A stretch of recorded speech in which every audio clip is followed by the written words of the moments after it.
Ok, entonces les voy a compartir la pantalla. Vamos a hacer un pequeño estudio sobre los capítulos 7 y 8 del libro de Romanos. ¿Ya?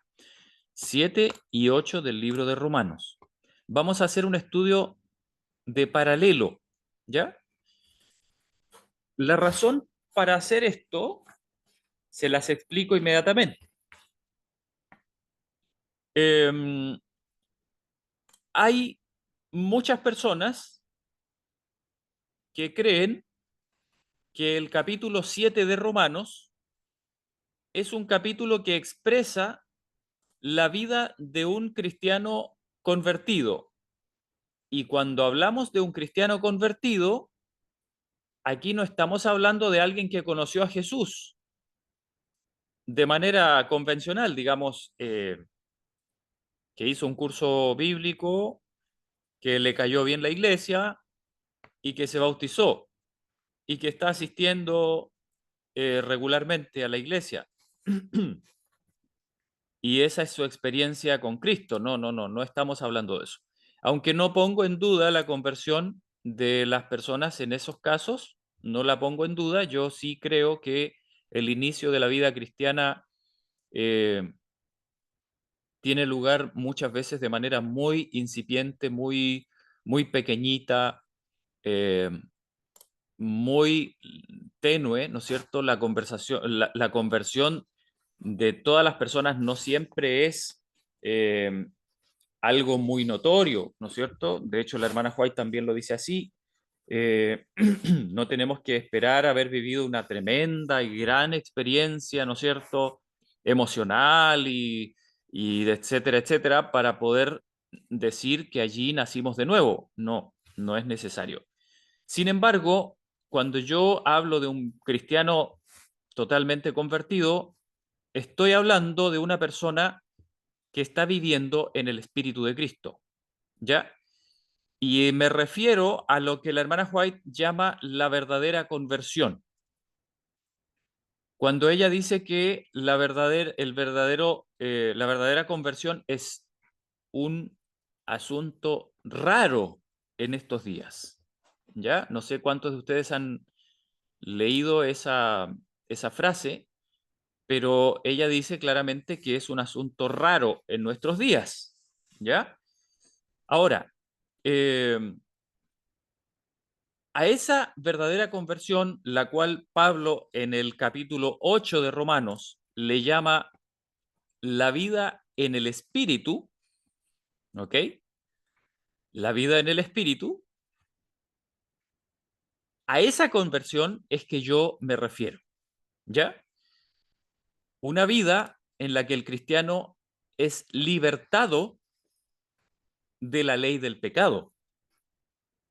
Es a esa vida que me refiero. Yo no me refiero a una persona que simplemente va a la iglesia, como les digo, ¿no es cierto? Que les cayó bien los adventistas, que escuchó algunos sermones del pastor Bullón y que decidió ser bautizado y unirse a la iglesia. ¿Ok? No me refiero a eso. No me refiero a eso. Am, Vamos entonces a hacer una lectura rápida del capítulo 7 para después hacer una comparación con el capítulo 8. ¿Ya? El capítulo 7 comienza con una alegoría, ¿ya? Una comparación. El capítulo 7 comienza hablándonos acerca de una mujer que está casada. Versículo 2, ¿no es cierto? Tiene un marido y está ligada por la ley a su marido mientras él vive, pero nos dice, si el marido muere, ella queda libre de la ley del marido, ¿no es cierto? Así que si viviendo su marido se casa con otro hombre, será llamada adúltera, pero si su marido muere, ella queda libre de la ley. Y si se casa con otro hombre, no será adúltera, ¿ya?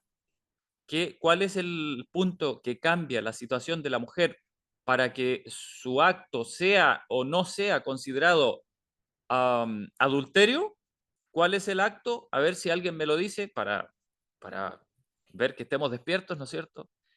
A ver si alguien me dice, ¿cuál es el acto que hace la diferencia entre que la mujer quede libre de la ley del marido para casarse con otro o que todavía esté sujeta a la ley del marido para casarse con otro? La muerte del marido. La muerte del marido. Ya, ok, muchas gracias. Se nota que están atentos allí. Espero que todos estén en la misma situación, ¿no es cierto? La muerte del marido, entonces, hace la diferencia, ¿no es cierto? Ok, entonces tenemos que aquí establecer un punto. La muerte del marido es un punto cúlmine, no sé si llamarlo cúlmine, llamarlo, a ver, es un punto clímax entre en la vida de la mujer. Antes de la muerte del marido, ella estaba sujeta a una ley que la esclavizaba, por así decirlo. No estamos aquí hablando de feminismo, ya, por si acaso. No estamos aquí hablando de feminismo, estamos solamente usando una figura. Había una ley que esclavizaba a esta mujer, a su marido, por lo tanto ella no era libre para casarse con quien quisiera, ¿no es cierto? Ok, pero este punto clímax de su vida produce un cambio significativo en su vida. ¿Cuál es ese cambio? La muerte del marido. Y esa muerte del marido genera en la mujer una nueva condición. ¿Cuál es esa condición? La libertad. Ahora ella tiene una plena libertad para unirse a quien ella desee, ¿no es cierto? Y ya no puede ser llamada adúltera. No hay ninguna ley que la ate al marido, ¿ya? Eso tenemos que tenerlo claro. Pablo, a través de esta figura, a través de esta alegoría, nos está diciendo que en la vida de un cristiano hay un antes y un después en un punto que es el clímax de la vida del cristiano. Es un punto que hace una enorme diferencia entre la vida que tenía antes y la vida que tenía después. Y él lo está comparando con la vida de una mujer que queda viuda, ¿ya? Sigue diciendo el versículo 4, así también vosotros, mis hermanos, habéis muerto a la ley por el cuerpo de Cristo, para que seáis de otro, de aquel que resucitó de entre los muertos, a fin de que llevemos fruto para Dios. Ya. Entonces, según el apóstol Pablo, ¿cuándo puede aparecer recién el fruto? ¿Cuándo? ¿Antes o después de la muerte? ¿Cuándo puede aparecer el fruto? ¿Quién me lo dice? Después de la muerte. Después de la muerte. Después de la muerte. Espero que eso lo tengamos todos claro, ¿no es cierto? Después de la muerte. Antes no se puede. ¿Por qué? Porque antes de la muerte estamos sujetos a una ley que no nos permite producir el fruto. Mire lo que dice el versículo 5, dice, porque cuando estábamos en la carne, la influencia del pecado, que era por la ley, obraba en nuestros miembros llevando fruto para muerte. ¿Se dan cuenta? O sea, antes de la muerte, que es por el cuerpo de Cristo, que nosotros todos debemos vivir como cristianos, antes de esa muerte, por la fe, nosotros estamos en la carne y dice la influencia del pecado que era por la ley, y esta ley se está refiriendo, por si acaso, para que nadie se sorprenda después, se está refiriendo a la ley de los 10 mandamientos, por si acaso. Después lo vamos a explicar, ¿ya? Dice que era por la ley, dice, obraba en nuestros miembros llevando fruto para muerte. ¿Se dan cuenta? Antes de esa muerte, antes de experimentar ese clímax, el cristiano no puede llevar fruto para vida, no puede. No es que no quiera ni que sea difícil, es que no puede, así de simple. ¿Ya? Dice el versículo 6, pero ahora somos libres de la ley. Ajá. somos libres de la ley. Dice, habiendo muerto a lo que nos tenía sujetos, para que sirvamos en novedad de espíritu y no en lo antiguo de la letra. Ok, aquí el apóstol Pablo nos da una vislumbre de la explicación, una vislumbre. Por si acaso, les vuelvo a decir, cuando aquí dice ley, se refiere a la ley de los 10 mandamientos. También, por si acaso, ¿ya? Que nadie se sorprenda y diga, no, pero ¿cómo va a estar hablando de la ley de los 10 mandamientos? No, no, sí está refiriéndose, después lo vamos a ver, ¿ya? Ahora, ¿cuál es la explicación que el apóstol Pablo da? Aquí todavía no lo explica ampliamente, pero da una vislumbre. ¿Cuál es esa vislumbre? No se trata de que ahora tenemos permiso para quebrantar los 10 mandamientos. No, no, no, no, no, no, no, no se trata de eso. De lo que se trata es que ahora ya no servimos en lo antiguo de la letra, dice aquí, y no en lo antiguo de la letra, sino que sirvamos como, dice, en novedad de espíritu. O sea, Pablo está diciendo que esa muerte a la ley, que es por el cuerpo de Cristo, que está en el versículo 4, esa muerte produjo que en nosotros se obrara un cambio completo. Y ese cambio es o consiste en que ahora nosotros ya no le servimos a la ley, sino que servimos en el Espíritu. Dice, en novedad de espíritu. ¿Qué significa novedad? Significa algo nuevo. Y esto se refiere a un regalo, a una gracia, se refiere a un don que el cristiano recibe cuando muere a la carne. O en otras palabras, cuando por la fe en Cristo muere al yo. A eso se refiere. El cristiano recibe por la fe, pero lo recibe, ojo con eso, recibe por la fe novedad de espíritu. Aquí en el grupo yo he compartido muchas veces ya, muchas veces, estudios acerca del espíritu, acerca de cómo el espíritu en la Biblia es la palabra que se le da a lo que nosotros llamamos el carácter. ¿Ok? La hermana White así lo confirma. Cuando ella habla del carácter, ella está refiriéndose al espíritu humano. Ahora, hermanos, cuando dice aquí novedad de espíritu, lo que está diciendo literalmente es que cuando el ser humano es convertido verdaderamente, entonces su carácter ahora cambia. Y no me refiero a que va haciendo pequeños cambios y que va entendiendo y que se va proponiendo blancos y que los va logrando de a poquito y que se levanta, se cae, se levanta, se cae, se levanta, se cae, se levanta, se cae y cada vez se levanta más y cada vez se cae menos. Y no, no me refiero a eso.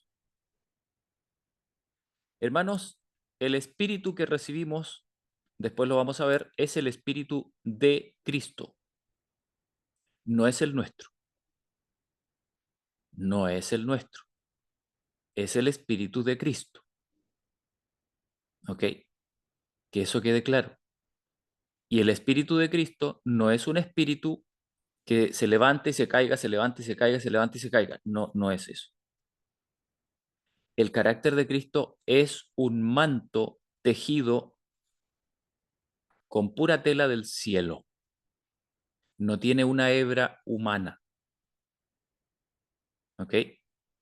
Por lo tanto, no crea por un momento usted que el carácter, el carácter que usted va a llevar al cielo es un carácter que a veces se levanta, a veces se cae, a veces se levanta. No, ese no es el carácter de Cristo. El carácter de Cristo es un don que el cielo le da a usted a través de la persona del Espíritu Santo, que es quien obra esa tarea. Se lo da a usted mientras usted mantiene la fe en Cristo Jesús. Cuando usted vive en fe, de fe en fe, entonces ese regalo está disponible para usted y usted puede hacer uso de ese regalo. Usted puede vivir por ese espíritu y no en lo antiguo de la letra. ¿Ok? Ahora, vamos a leer el resto del capítulo 7 de Romanos y nos vamos a dar cuenta que lo que ahora va a hacer Pablo en el capítulo 7 es retomar la misma historia que nos contó de la mujer con el marido, la va a retomar y nos va a explicar en el resto del capítulo 7, nos va a explicar lo que sucede antes de que la mujer quede viuda. ¿Ok? Nos va a decir, ya, miren, entonces, vamos a explicarlo. Vamos a explicarlo. Antes de que la mujer quede viuda, esto es lo que vive la mujer. Esto es Romanos 7 hasta el versículo 25. Desde el 7 al 25. Eso es antes de que la mujer quede viuda. Y después de que muere el marido, entonces ahora la mujer vive Romanos 8. Espero que eso haya quedado totalmente claro y me gustaría preguntarlo. A ver, me gustaría preguntarlo. Pero no los mismos que me respondieron, porque yo sé que ellos ya están despiertos. Me gustaría que otra persona responda. Le voy a preguntar, a ver, ¿de qué nos va a hablar Romanos 7? Desde el 7 al 25, a ver quién me responde. ¿De qué nos va a hablar?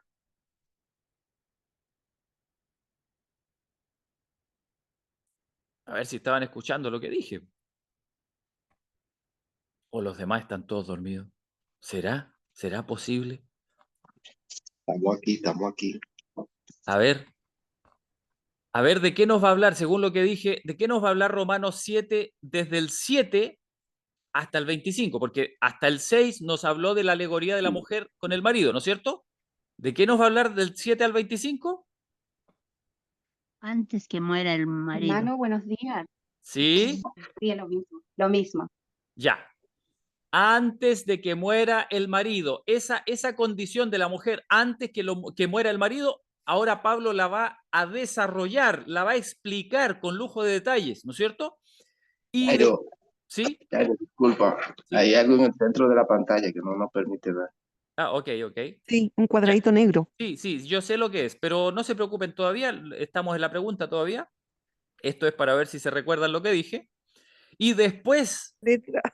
y después de que muere el marido, ¿en qué lugar de la Biblia lo vamos a ver?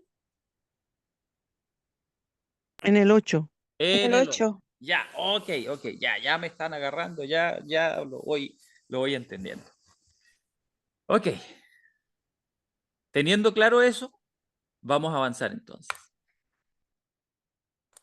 Romanos 7. ¿Qué diremos entonces? ¿Es pecado la ley? Aquí el apóstol Pablo comienza con una explicación. ¿Por qué? Porque nos habló claramente de que ahora ya no vivimos en la ley, ¿no es cierto? Dice que ahora somos libres de la ley, ¿no es cierto? Y después al final nos dice, no en lo antiguo de la letra. Entonces a alguien le puede surgir la pregunta, oye, pero entonces la ley es mala. Ahora Pablo viene y dice, ¿qué pues diremos entonces? ¿Es pecado la ley? En ninguna manera, que quede bien claro eso. La ley no es el pecado, por si acaso, no es el pecado. Dice, en ninguna manera. Al contrario, yo no hubiera conocido el pecado a no ser por la ley, porque no conociera la codicia si la ley no dijera, no codiciarás. Entonces, ¿qué es lo que está diciendo el apóstol Pablo? Miren lo que dice el versículo 8. Pero el pecado, tomando ocasión por el mandamiento, produjo en mí toda codicia. Voy a agrandar esto. Ahí creo que se ve mejor. Pero el pecado, tomando ocasión por el mandamiento, produjo en mí toda codicia, porque sin la ley el pecado estaba muerto. Muerto. Hermanos, a ver, esto es un poquito difícil de entender, pero si nosotros le creemos a la Escritura, no nos va a costar entenderlo. Tenemos que creerle a lo que la Biblia dice, hermanos. Apague los ruidos que usted tiene en su cabeza en este momento. Nosotros como adventistas, hablamos tanto de la ley que a veces llegamos a tener a la ley en un lugar que no le corresponde. La ley no tiene lugar en la obra de salvación del ser humano en cuanto a su justificación, es decir, en cuanto a transformar en justos a los hombres.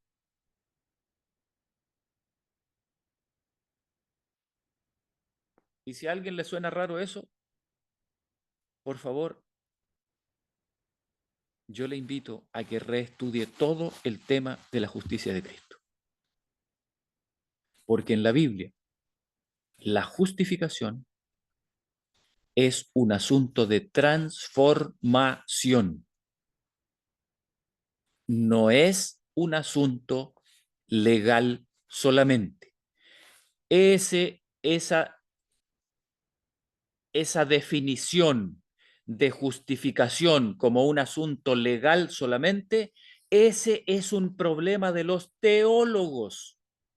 Si usted tiene en su cabeza metido la idea de que justificación es algo legal nomás, que se hace allá en los libros del cielo y que no tiene nada que ver con lo que me pasa aquí en la tierra, eso, hermanos, es un concepto teológico que no está en la Biblia. No hay un solo lugar en la Biblia en donde diga o en donde se exprese la idea de que la obra de Cristo de justificarle a usted es algo que no tiene nada que ver con usted, sino que tiene que ver con Él allá en el cielo nomás.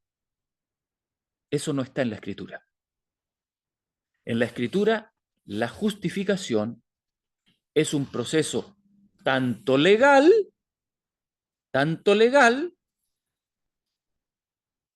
como práctico. Es un proceso a través del cual Jesucristo nos concede el don, no la condición legal, no, el don espiritual de su propio carácter. Eso es la justificación. Jesucristo pone a nuestro alcance el don de su propio carácter. Y alguien dirá, bueno, pero ¿y el don de Cristo no es acaso su gracia? Sí, tiene razón, porque la gracia de Cristo y su carácter son una y la misma cosa. Son la misma cosa. A ver, hay aquí una persona traviesa que me está haciendo rayitas.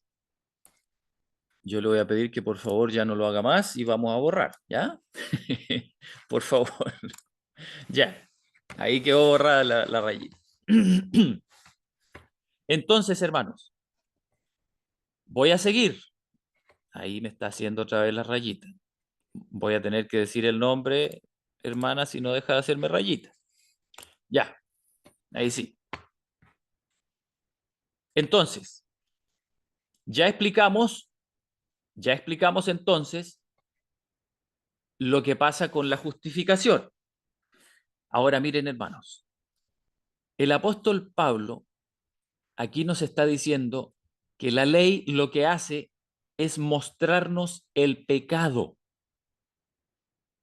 Dice, yo no hubiera conocido el pecado a no ser por la ley, porque no conociera la codicia si la ley no dijera no codiciarás. ¿Quedó claro? ¿Cuál es la labor de la ley? Mostrar el pecado. Mostrar el pecado. Versículo 8 dice, pero el pecado tomando ocasión por el mandamiento produjo en mí toda codicia, porque sin la ley, dice, el pecado estaba muerto. ¿Qué quiere decir que el pecado estaba muerto? ¿Qué quiere decir? No había pecado, no hay ley. Exactamente. No se puede inculpar de pecado, no se puede inculpar de pecado a alguien si no hay ley. A ver, aquí en Chile, ¿se le puede decir a una mujer que tiene que ir a la cárcel porque no anda con un velo en su rostro? ¿Se le puede decir eso? ¿Se puede llevar a la cárcel a una mujer por no andar con un velo en el rostro? No, Por supuesto que no, ¿no es cierto? Por supuesto que no. Pero, ¿qué tal si usted se va a vivir a Irán? ahí sí. Ahí sí usted se puede ir a la cárcel por no andar con un velo en el rostro, ¿no es cierto? Y ahí le van a poner un velo bien apretado. ¿Ok? Entonces, hermanos, miren, cuando no hay ley, no hay culpa de pecado. Eso significa que el pecado está muerto, muerto. Ahora, ¿significa eso que no hay pecado, que no hay transgresión? No, no significa eso. En realidad hay transgresión. El ser humano vive en transgresión, ¿sí? Vive en transgresión. Pero no se le puede culpar de transgresión si no hay ley. ¿Ok? Ok. Nuestro Dios es justo. Nuestro Dios no nos puede culpar de transgresión si no hay ley. Pero miren lo que dice. Cuando viene la ley, miren lo que sucede. Versículo 9. Y antes yo vivía sin ley, es decir, sin conocer la voluntad de Dios. Yo vivía sin ley. Pero cuando vino el mandamiento, ¿qué sucedió? Dice, el pecado revivió y yo morí. ¿En qué sentido lo dice? En que ahora yo soy culpable. Cuando el mandamiento llega, cuando mi conciencia es reprendida por los mandamientos de Dios, entonces aparece el pecado. Antes de que estuviera el mandamiento divino, yo no podía ser reprendido por el pecado, perdón, por la ley. ¿Por qué? Porque no la conocía, no sabía, no tenía idea. Mi conciencia era libre de la culpa. ¿Se fijan? Un hombre puede ser libre de la culpa de dos maneras. O no conociendo la ley o conociendo a Cristo. De esas dos formas, un ser humano puede tener su conciencia limpia, libre, pero la ley no puede liberar la conciencia. No puede. Ahora, alguien podrá decir, bueno, y entonces, ¿por qué Dios no nos dejó en ignorancia? ¿Por qué Dios simplemente no se remitió a dejarnos en ignorancia con respecto a su ley y así hubiéramos sido todos inocentes? ¿Buen razonamiento o no?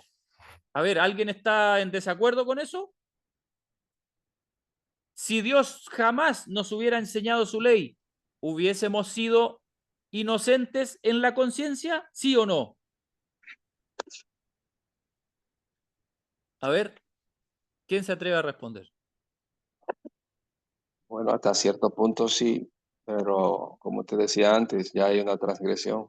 Ok, ok, está bien, pero si nosotros no sabemos, si nosotros no tenemos idea, si somos totalmente ignorantes, ¿hubiésemos sido culpables en nuestra conciencia? ¿Se nos podía castigar? ¿Puede una mujer que no conoce la ley de Irán ser llevada a la cárcel si no sabe que tenía que usar velo? ¿Puede? Hermanos, no puede. Una persona no puede ser castigada por un pecado que no cometió. o por lo menos que no sabe que cometió. Ahora, hermanos, ¿saben cuál es el problema? Que el pecado no solamente nos hace culpables. ¿Saben qué más hace el pecado? El pecado nos destruye.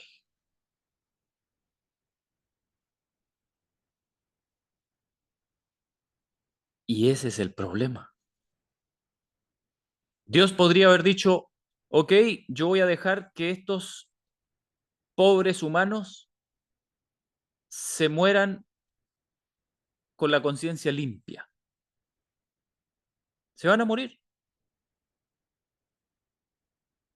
y no van a tener esperanza, pero van a morir con la conciencia limpia y no van a tener la desdicha de saber que son culpables.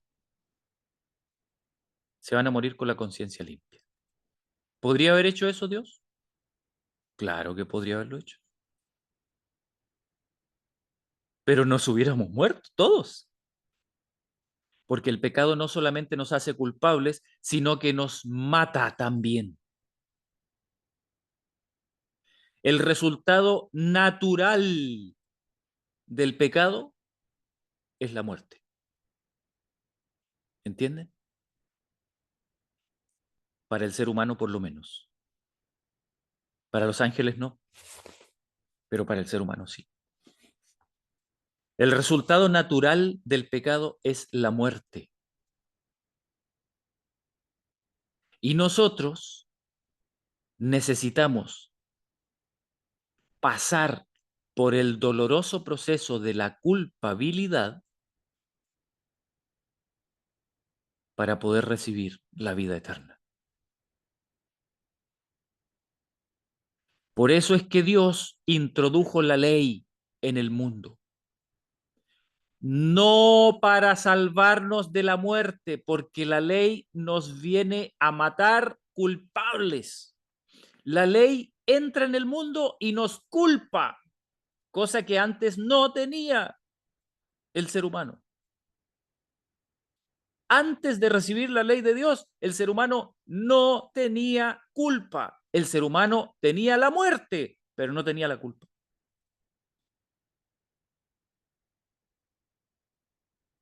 Cuando entra la ley, el ser humano se hace culpable. Pero, se abre la posibilidad de que viva. ¿Entienden? Entonces Dios en su inmenso amor dijo, voy a tener que meterles el diagnóstico, les va a doler, muchos que no van a querer recibir la gracia, se van a morir y más encima se van a morir culpables. Y eso va a ser muy doloroso para mí y para ellos. Pero por lo menos van a haber algunos que se van a salvar. ¿Entienden? ¿Entienden la idea? Entonces, ahora viene la ley y nos hace a todos culpables. Por eso dice, el pecado revivió y yo morí. Yo morí. Morí. Esa es la condición de un hombre que conoce la ley de Dios. ¿Cuál es la condición? Muerte. Muerte. Pero en la conciencia también. O sea, yo ahora ya no solamente me voy a morir de viejo, sino que me voy a morir culpable también. Dice, y el mandamiento que era para vida, ¿por qué era para vida? Porque originalmente el Señor creó los mandamientos para que nosotros viviésemos por ellos. Aquel que obedece los mandamientos del Señor tiene vida eterna. Esa es una ley natural. Esa es la ley que Dios puso en la naturaleza. Si el ser humano vive en armonía con los mandamientos de Dios, su vida va a ser eterna. Eterna. No se va a acabar nunca. Eso es un hecho, eso es una realidad, hermanos. En eso consiste la naturaleza humana.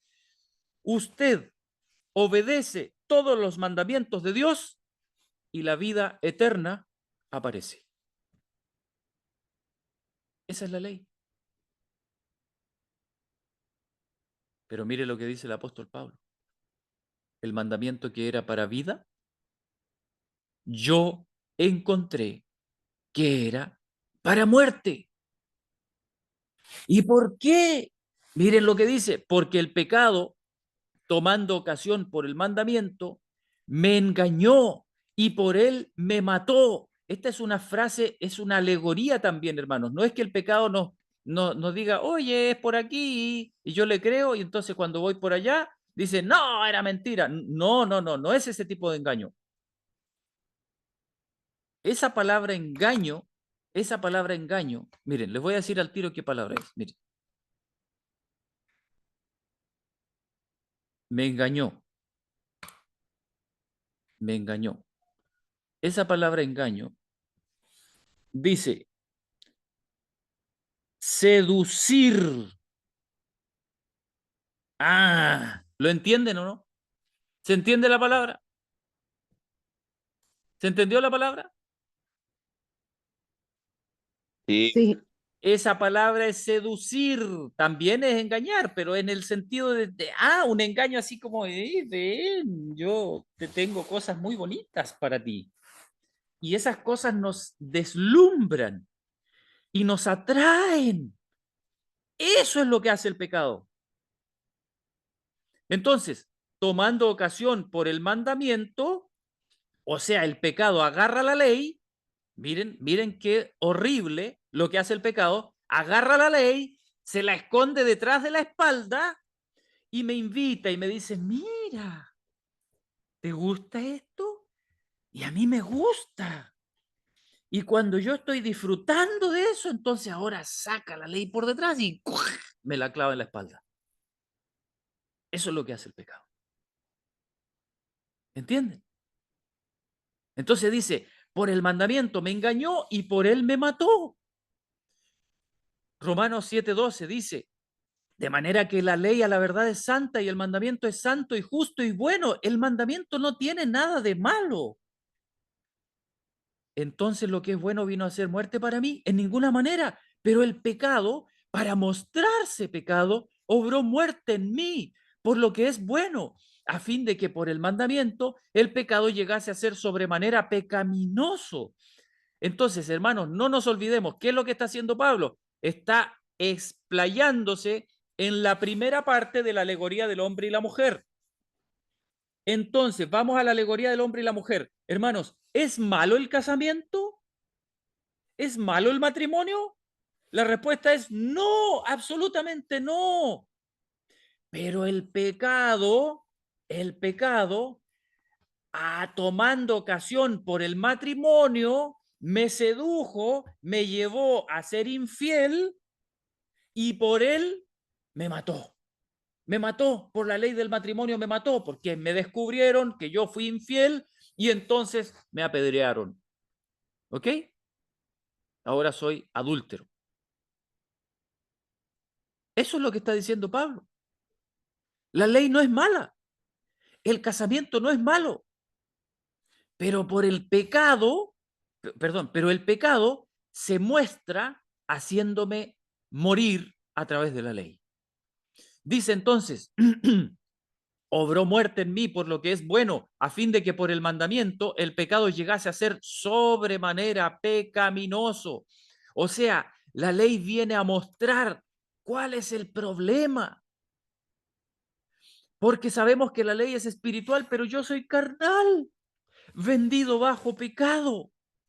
Ese es el diagnóstico. La ley viene y muestra el diagnóstico y dice, mira, estás lleno de pecado. Eres carnal. Hay un problema en tu carne.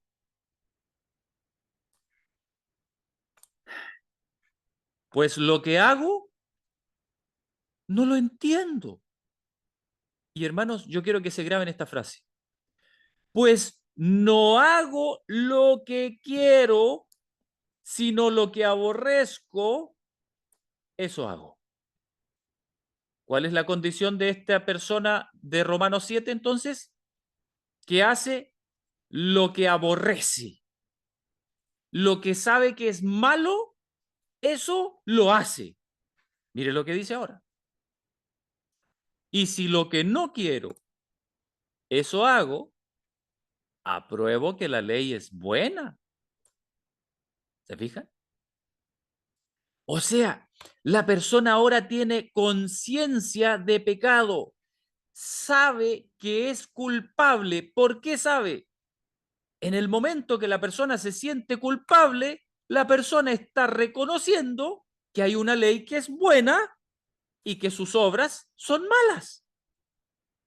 ¿Entienden?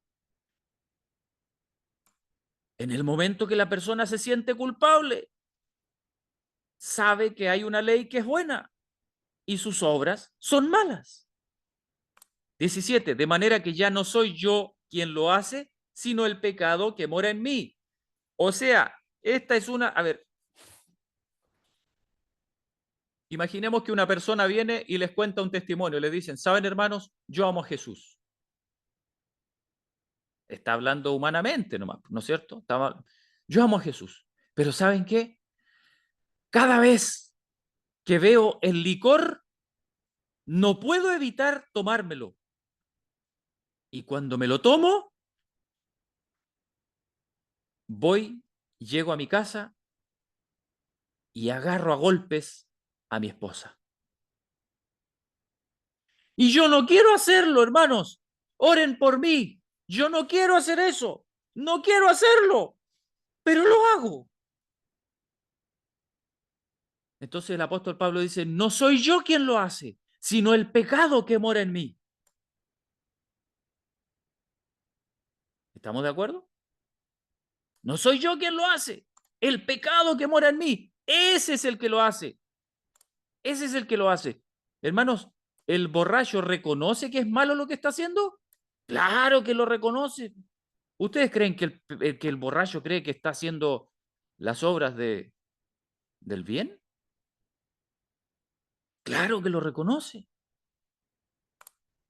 Versículo 18, y yo sé que en mí, esto es en mi carne, no mora el bien. No mora el bien, no se encuentra el bien, no está el bien en la carne. Pues el querer está en mí, pero el hacer el bien, no. El hacer el bien, no. ¿Puede esta persona hacer el bien? No puede. No puede, hermanos. No es que le cueste, es que no puede. Hermanos, yo les pregunto, ¿esta persona es una persona libre o es una persona esclava? Yo creo que la respuesta es obvia, ¿no? Retórica. Es una persona esclava. 19 dice, porque no hago el bien que quiero, sino el mal que no quiero, este hago.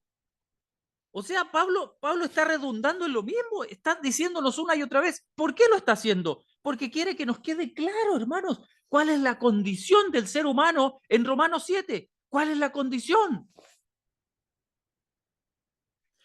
El bien que quiero, no lo hago. No hago el bien que quiero, sino el mal que no quiero, eso yo hago. No está diciendo que esos son mis sentimientos, esos son mis deseos. No, eso es lo que hago, está diciendo Pablo. Yo actúo de esa manera. 20. Y si hago lo que no quiero, ya no soy yo quien lo hace, sino el pecado que mora en mí. Ah, linda justificación, ¿no? ¿Se imaginan ustedes el borracho que le pegó a la señora y la dejó toda ensangrentada en el suelo? Y después viene la policía y lo pilla y le dice, ¿qué hiciste? En el juzgado le dice, ¿qué hiciste? Y él dice, no, yo no fui. Fue el pecado. Fue el pecado que mora en mí. Él fue. Yo no. ¿Qué van a decir de esa persona? ¿Qué van a decir de esa persona? Van a decir, este está loco, ¿no? Ya no está en su sano juicio. Se le tiene que juzgar de otra manera porque ya no está en su sano juicio. Mire lo que dice el 21. Hallo pues esta ley, que cuando quiero hacer el bien, el mal está en mí. Porque según el hombre interior me deleito en la ley de Dios. Miren, a ver, hermanos, Qué importante es esto. Según el hombre interior, me deleito en la ley de Dios, mas veo otra ley en mis miembros, que se rebela contra la ley de mi mente y me lleva cautivo a la ley del pecado que está en mis miembros. Hermanos, les vuelvo a preguntar, ¿este es un hombre libre o es un hombre esclavo? ¿Qué es lo que es? Algunos agarran este versículo y dicen, miren, este hombre se deleita. Este versículo, el 22, dicen, este hombre se deleita en la ley de Dios. Ah, entonces es un hombre convertido, es un hombre que ha nacido de nuevo, es un hombre que vive en Cristo Jesús. Hermanos, perdónenme, pero los que han nacido de nuevo y viven en Cristo Jesús no son esclavos. Este hombre de Romanos 7 no es que le cueste, es que no puede, hermanos, no puede. No puede dejar el trago. Y cada vez que se lo echa adentro, hay un mal espíritu que entra en él y toma el control y ya él no se controla. ¿Ese es un hombre que ha nacido de nuevo? Miren lo que dice ahora. 24. Miserable de mí. Miserable. Es una condición miserable, ¿verdad? ¿Quién me librará de este cuerpo de muerte? ¿Quién me librará? Hermanos, la persona que está hablando aquí, ¿es un hombre libre o no? Que alguien me responda. No, ¿Y a alguien le queda alguna duda, hermanos? Está clarito, varón. Hermanos míos, entonces yo les pregunto, ¿a ustedes les parece que es razonable decir que aquí Pablo está describiendo su experiencia actual? ¿A ustedes les parece razonable eso, hermanos? No, Es obvio, ¿no es cierto? Yo les pregunto, ¿ustedes le creerían a alguien que venga a predicarles y que les diga en su propia cara que cuando él quiere hacer el bien no le sale, sino que le sale lo malo? Y que por más que lo intenta y por más que lo trata, no le resulta? Y que lo único que sale de sus manos y de su boca y de sus pies y de todo su cuerpo es el mal. ¿Ustedes le creerían a esa persona si les viene a predicar?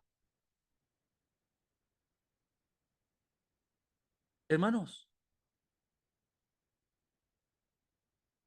el apóstol Pablo pasó por esta experiencia, ¿sí? Pasó por esta experiencia.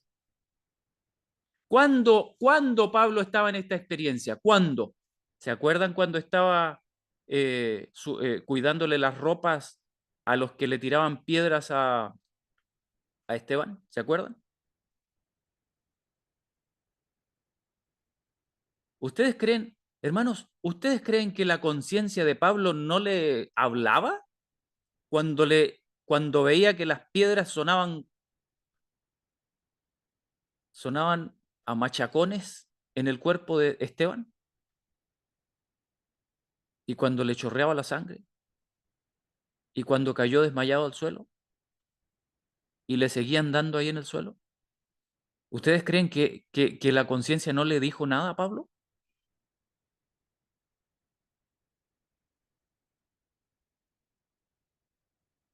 Y sin embargo seguía haciéndolo. Y después hasta felicitó a los que hicieron eso, probablemente.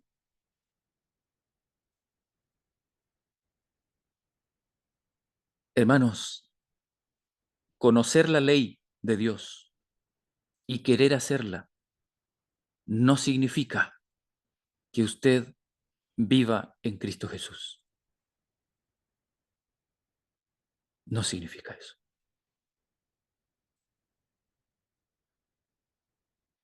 Ahora, hay algunas personas que, como no entienden bien el uso del lenguaje y como no entienden bien las figuras, recuerden que Pablo está dando una explicación de la alegoría del marido y la mujer y todo eso, ¿no es cierto? Como no entienden bien eso, entonces dicen, no, aquí Pablo está hablando de él, entonces, ¿cómo? Miren, si dice yo esto otro, yo. Hermanos, es una figura literaria. Cuando una persona habla en primera persona, no siempre está hablando de su experiencia actual. Está describiendo simplemente lo que le pasa a cualquier ser humano, pero lo habla en primera persona para no ofender a nadie y para no sonar arrogante, como que él no, ¿no es cierto? No, Pablo está diciendo, mira, así somos los seres humanos, así somos. Pasamos por esta experiencia. Cuando no conocemos a Cristo somos así. No podemos ser libres mientras no conozcamos a Cristo. Así soy. Así es el ser humano. Pero al final exclama el apóstol Pablo y dice, miserable de mí, ¿quién me librará de este cuerpo de muerte? Y dice, gracias doy a Dios por Jesucristo nuestro Señor. O sea, Pablo no se aguanta, encuentra tan desagradable, tan miserable la condición del ser humano cuando no conoce a Cristo, que no se aguanta de decir, ay, gracias doy a Dios por Jesucristo nuestro Señor. Gracias, Señor, gracias. ¿Por qué? Gracias, ¿por qué? ¿Por qué le está dando gracias al Señor? Hermanos, yo les pregunto, ¿le está agradeciendo al Señor porque con la mente me deleito en la ley de Dios, pero con el cuerpo derramo sangre? ¿Por eso le está dando gracias al Señor?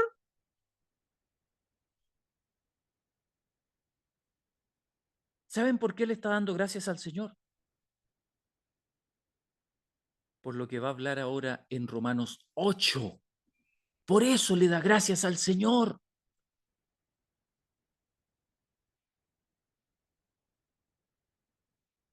Y algunos dicen, no, pero mire lo que dice al final, mire lo que dice al final. Así que yo mismo con la mente sirvo a la ley de Dios, más con la carne a la ley del pecado. ¿Ve? ¿Ve? Pablo hace eso, así que no me venga con cosas. Déjeme pecar tranquilo, porque Pablo también hacía eso.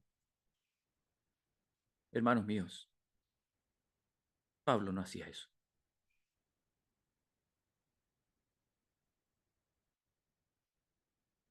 Miren lo que dice. Así que yo mismo con la mente sirvo a la ley de Dios, más con la carne a la ley del pecado. Hermanos míos, ¿ustedes creen que este es el hombre que nos está predicando el Evangelio?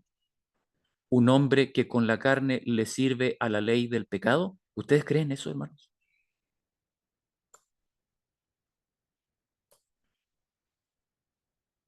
Hermanos míos, Pablo está haciendo aquí una recapitulación de lo que acaba de decir en los versículos anteriores. O sea, Pablo llega a un clímax final, dice, miserable hombre de mí, ¿quién me librará de este cuerpo de muerte? Gracias doy a Dios por Jesucristo nuestro Señor. Es una expresión que tiene Pablo. Pero como quiere terminar bien la idea, como quiere rematar, dejando bien claro cuál es la condición de la mujer antes de que muera el marido, como quiere dejarlo claro, entonces dice, así que yo mismo con la mente sirvo a la ley de Dios, más con la carne a la ley del pecado. Ok. Esta es la condición.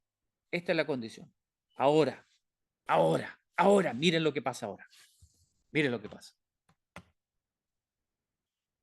Romanos 8. Ahora, pues, ninguna condenación hay para los que están en Cristo Jesús. Y hermanos, miren qué hermoso lo que dice ahora. Por favor, que alguien lo lea. Que alguien lo lea. Esta frasecita que está ahí más oscurita. Que alguien la lea. Los que no andan conforme a la carne, sino conforme al Espíritu. Ay, hermano.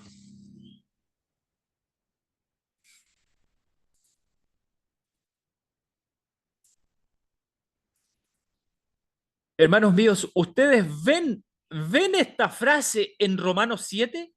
¿La ven en algún lugar? No. ¿Sucedió algo aquí entonces, hermanos?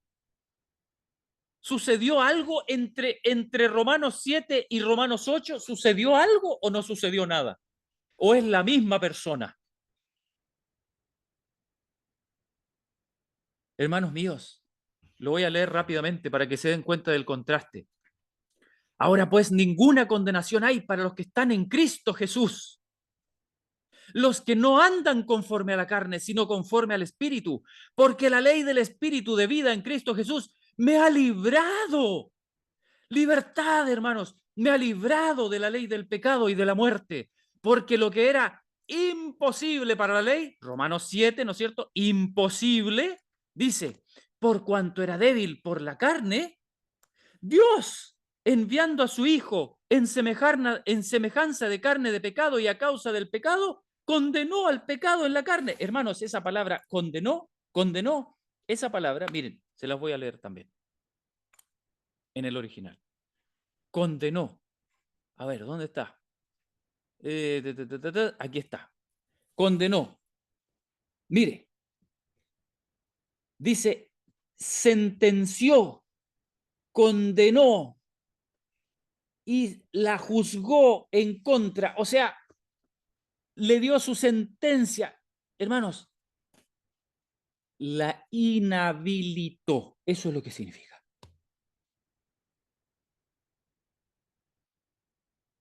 Hermanos, eso lo que significa es que le quitó el poder. Cuando usted condena a alguien, usted le quita el poder. Ya no puede más. Mire lo que dice ahora. Condenó al pecado en la carne. Algunas personas dicen, ¿ve? No, entonces fue Cristo el que lo hizo. Nosotros seguimos igual, seguimos pegados en Romanos 7. Cristo fue, no nosotros. Miren lo que dice. Es cierto, Cristo fue, Cristo lo hizo, no nosotros. Pero miren cuál es el resultado. Miren lo que dice el versículo 4. Para que la justicia de la ley se cumpliese en nosotros. Se cumpliese. A ver, ¿se cumplió la justicia de la ley en Cristo Jesús? Sí, se cumplió la justicia. ¿Cómo sabemos? Porque Él vivió una vida justa y no cometió ningún pecado. ¿Se cumplió? Sí, se cumplió. Ok, y él murió a causa de los pecados ajenos. Sí, murió a causa de los pecados ajenos. Ok. ¿Y qué sucedió después de que murió a causa de los pecados ajenos? Por la justicia. ¿Qué sucedió? Resucitó. Resucitó. Miren lo que dice. Para que la justicia de la ley se cumpliese en nosotros. No dice para que la justicia de la ley fuese anotada al lado de nuestro nombre allá en el cielo para dárnosla cuando venga Jesús. No, no dice eso. Sino para que se cumpliese en nosotros. ¿Cuándo? ¿Cuándo? Miren lo que dice. Que no andamos conforme a la carne, sino conforme al Espíritu. ¿Queda claro? ¿Es esta la condición del hombre de Romanos 7? ¿Es esta la condición? ¿Cómo anda? El hombre de Romanos 7 anda conforme a qué? ¿Conforme a qué actúa? ¿Qué es lo que lo controla? La carne. La carne, ¿no es cierto? Romanos 8, el hombre de Romanos 8, ¿lo controla la carne? ¿Quién controla? El Espíritu. El Espíritu. Hermanos, el Espíritu. La carne ya no controla. Dice, porque los que son de la carne, en las cosas de la carne piensan.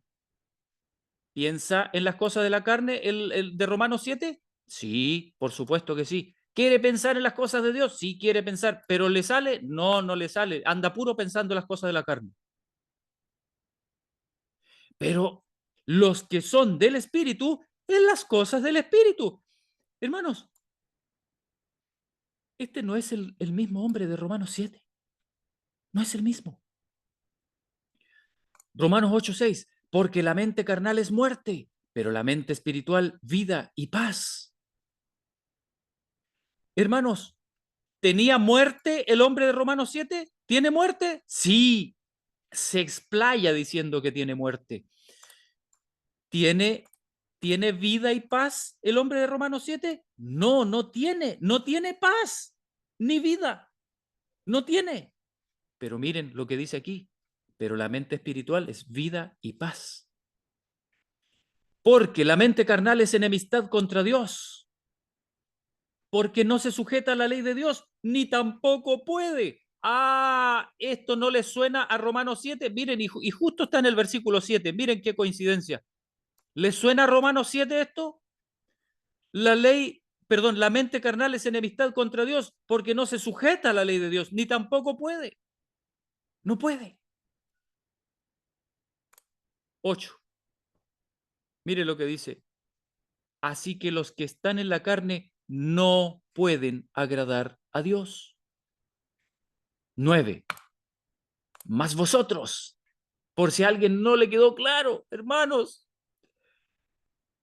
mas vosotros no estáis en la carne. Hermanos, el hombre de Romanos 7, ¿está en la carne o no está en la carne? Claro que está en la carne. Por eso es esclavo. Por eso no puede. No puede. Romanos 9, 8, 9. Mas vosotros no estáis en la carne, sino en el Espíritu. Si es que el Espíritu de Dios mora en vosotros.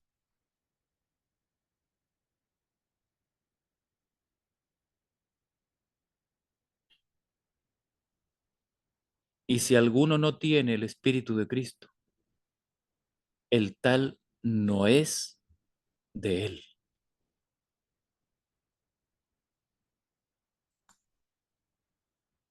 Hermano y hermana mía, su vida es la copia fiel de Romanos 7. Usted todavía no conoce a Cristo Jesús.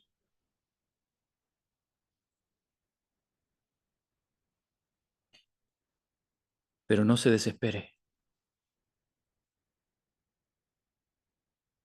porque usted todavía tiene tiempo para buscarle, para mirarle, para contemplarle, para entregarle su vida, para pasar tiempo con él. Pero por favor, no se siga conformando con la idea maligna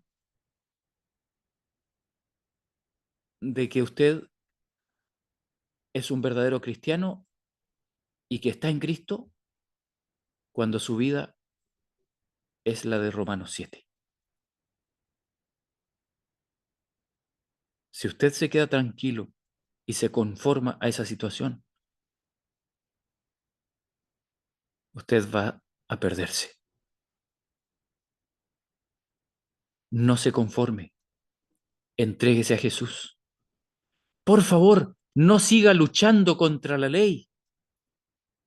Por favor, no siga tratando de obedecer a Dios con sus propias fuerzas. Busque a Jesús desesperadamente. Búsquelo. Búsquelo y no pare de buscarlo hasta encontrarlo. Búsquelo. Porque Jesús está allí, esperándole.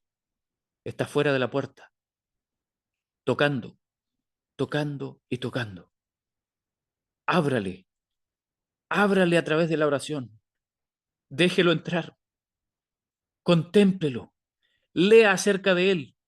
Vea los últimos capítulos de su vida. Lea en los evangelios. Vaya al evangelio de Juan. Lea desde que lo tomaron prisionero en adelante. Contémplelo. Pídale al Espíritu que le muestre a su corazón a Jesús, que lo presente. El Espíritu le va a hablar a usted y le va a libertar y va a poner en usted la fe de Jesús. No siga tratando de luchar contra el pecado con sus propias fuerzas.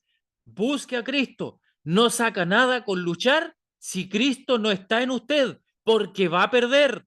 Usted va a querer hacer el bien, pero no va a poder. Lo va a intentar y no lo va a lograr. Y se va a caer más abajo y más abajo y más abajo. ¿Y sabe lo que va a hacer Satanás? Va a decir, ¿tú quieres obedecer al otro amo? Mira, yo te voy a hacer nomás. Y lo va a hundir más todavía. Y más y más y más. Y usted va a decir, ¿pero por qué? ¿Por qué, Señor? Si yo mientras más me esfuerzo por obedecerte, más mal me salen las cosas. ¿Sabe por qué?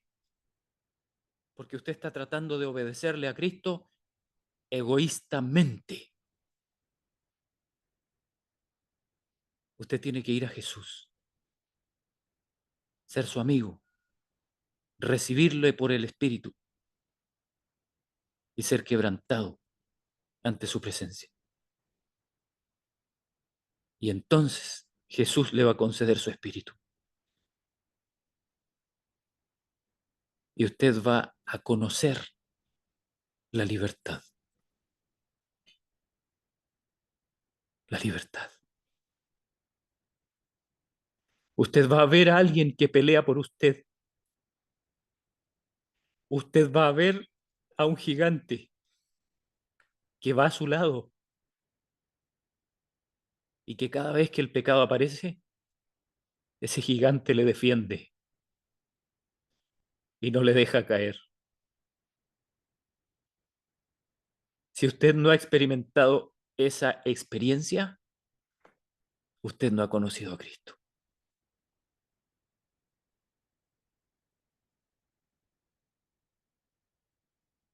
Vaya a Él, entréguese a Él.